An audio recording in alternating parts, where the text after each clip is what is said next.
Another month, another book for us to review. Again, selected by you guys. Thank you very much for your inputs. We will be diving into the book called Dune.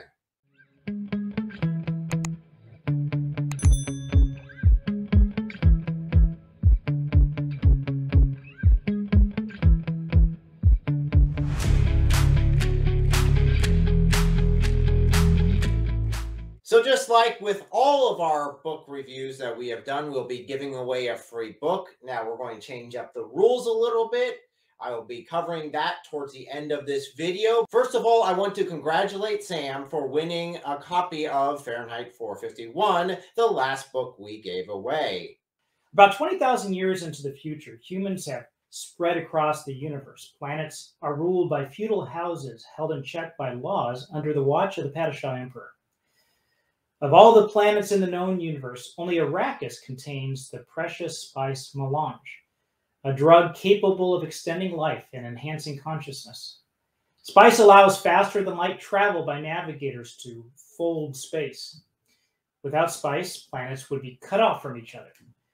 Without spice, institutions like the Jeserits and Mentants would fail. Without it, society would collapse. Because of its harsh conditions, Arrakis is almost unlivable. Giant sandworms roam the dunes, and wild fremen hide in rock shadows. Governing Arrakis and harvesting spice brings great riches and greater treachery. Only the Emperor can grant Arrakis as a fiefdom, and he handed it over to the noble house Atreides. Did the Emperor mean it as a gift or as a curse? Our story opens with Paul Atreides and his parents as they move from the water-rich world of Caladan to the desert world of Arrakis, also known as Dune. Now that you guys have a bit of an understanding of what is in the book as far as what to expect from the story, let's look at the content you guys could expect from it. All in all, there really isn't anything that stands out here. Everything's about middle grade or low. So just keep that in mind. Now, this is part of a much larger series, and the ratings would change for the other books that are in this series. So with the ratings out of the way, as far as my personal impressions of this book goes, I enjoy it. It's really an enjoyable read. It's slower. Don't expect an action-packed adventure. It's more on the intrigue and sort of the political maneuvering of this empire. So please keep that in mind if you're going to be reading it. Do also remember that this is a dated book. It is written in an older sort of style. So again, keep that in mind. But all in all, I enjoyed it. I didn't enjoy the author's view on Islam and how he really incorporated that into the desert society. There was a lot of that coming through, a lot of that flavor coming through. I think he knew absolutely next to nothing about Islam and just wanted a religion that was based in the desert and then wanted to put that onto the Fremen. So keep that in mind as you're going into this. It's not representative of Islam in any way, shape, or form. He mixes and matches religions and kind of mashes them together. The author to this is an atheist, and it definitely comes through. So this is not a casual read. If you're looking for a fast-paced sci-fi shoot-'em-up, this story is not for you. It has developed a cult-like following because of the time it takes you to unpack these deeper concepts.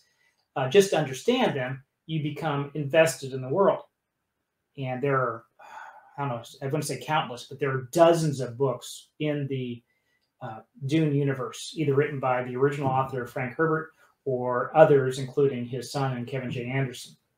The book has influenced countless of science fiction stories, from The Wheel of Time to The Song of Fire and Ice to Star Wars, where we see the coming-of-age story of the chosen one on a desert planet. So if that sounds a little familiar, that's what happens in Dune. I'd like to add something from an author's perspective. The author of the book, Frank Herbert, uses a technique called omniscient point of view, in which the author, as narrator, knows and sees everything of the character, what the character is thinking, feeling, and doing. Sometimes it's called God perspective. It's an older form of writing. But for modern readers who are used to first-person point of view, third-person point of view limited, it can be confusing since you're doing head hopping. You're going from one person to another and trying to, wait, Jessica was just thinking this, and now we're in Paul's mind. So if you're reading this for the first time, keep that in mind, that a lot of this is shifting around. So overall, I'd say if you're a sci-fi fan, if you hadn't read this book, what's wrong with you? Go ahead and do it. If you're not a sci-fi fan, but you like politics and intrigue, this would be good. And if you just want to shoot them up, I'd say skip it.